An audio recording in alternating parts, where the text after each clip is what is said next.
Welcome to my test kitchen, where today my team and I are working with Canadian lentils, the very best lentils in the world. And we love working with them because they're super simple to cook, they're super tasty, and they're also incredibly healthy. In fact, within Indian cuisine, where they're known as Dhal, lentils are definitely considered a staple. And there's easily 1,000+ ways to cook lentils in Indian cooking. But without question, my favorite way is to simply simmer them with lots and lots of bright curry powder, and then to serve ladlefuls of the saucy lentils over white basmati rice. Oh, I can't get enough of this stuff. Let me show you how to make it.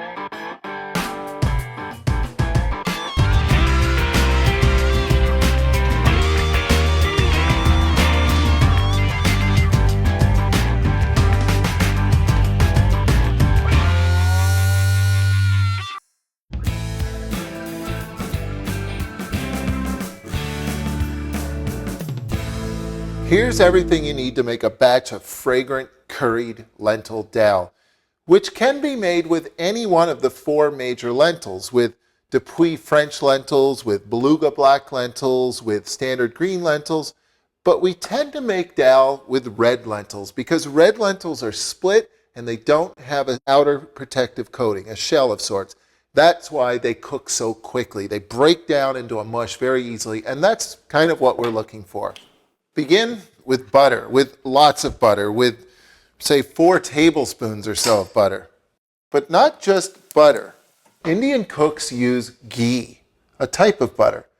India is a very hot place and traditionally did not have a whole lot of refrigeration, but it had a whole lot of butter, and Indian cooks needed a way to store that butter. So they quickly figured out that you can melt the butter and then just get rid of the water and the milk fat solids that would spoil within the butter. To do that, it's very simple. You just melt it and get rid of it. So that's what they did. Now there's another way to get rid of the water and the milk fat solids. It's called browning the butter. So that's how I begin my dhal. Brown the butter and then add lots of onions. We didn't come all this way for tan butter, for beige flavor. We're here for the golden brown goodness, the dark brown flavor. So go as far as you dare, but be ready to stop the cooking. Shock the butter by simply adding the chopped onion. That'll take the heat right out of the brown butter and keep it from becoming black butter.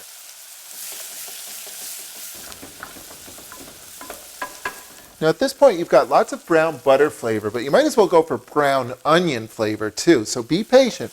You'll be rewarded with lots of flavor. And you might as well add the cumin seeds now too. This is a classic step in Indian cooking, toasting the spices, toasting the cumin seeds, and a full tablespoon. We're talking a lot of flavor here. Cumin is actually one of the world's most popular spices. It's found in cooking all over the globe, but it's often quite stale. By simply heating it through, you get rid of all that shell flavor and you brighten the works right up. This is a great technique for spices. For curry as well. For the exact same reason, now's the time to add the curry. Curry powder is actually not one spice, it's a whole blend of spices, and it's one of the reasons why I love Indian cooking so much. Because in India, there's as many different curry powders as there are cooks. Every single region, every village, every family has its own curry powder. What we know as curry powder was actually invented by the British after they left India.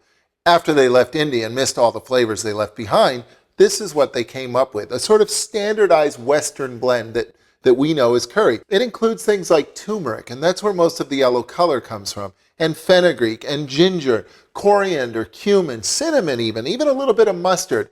It's a blend of spices. And one of the things that's so neat about Indian cooking is that there are all these different curry powders, and you can stir whichever one you care to into your cooking and add a little bit of your own personality. And the best way to take the heat out of the pot to stop toasting the spices before they burn is with 6 cups of water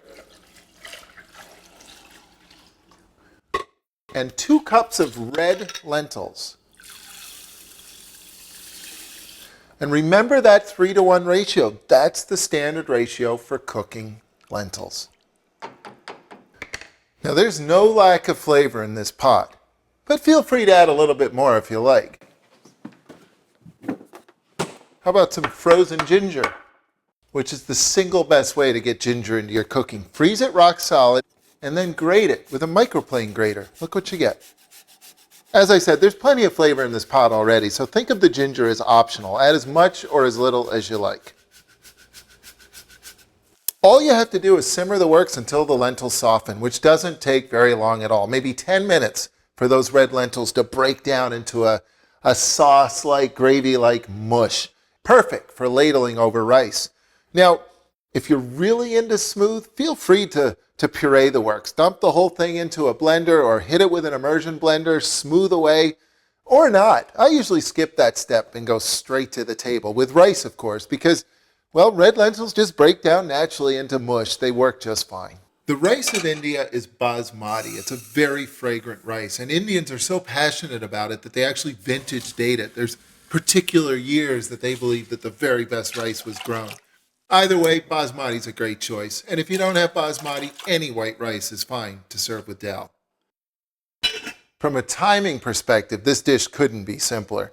I mean, think of it this way. All you have to do is get your dal simmering, and while you wait for it to simmer tender, make the rice. And when the rice is done at the same exact time, the dal will be done. This couldn't be easier. Plenty of time to clean up while you wait.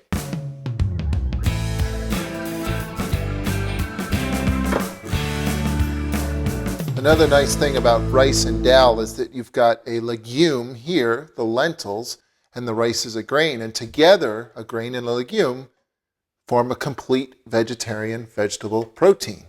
In other words, this is the equivalent of eating a bowl full of beef stew or the like. And another very, very common flavor in Indian cooking is cilantro. So if you like cilantro, throw a whole bunch right on the top. The moment of truth.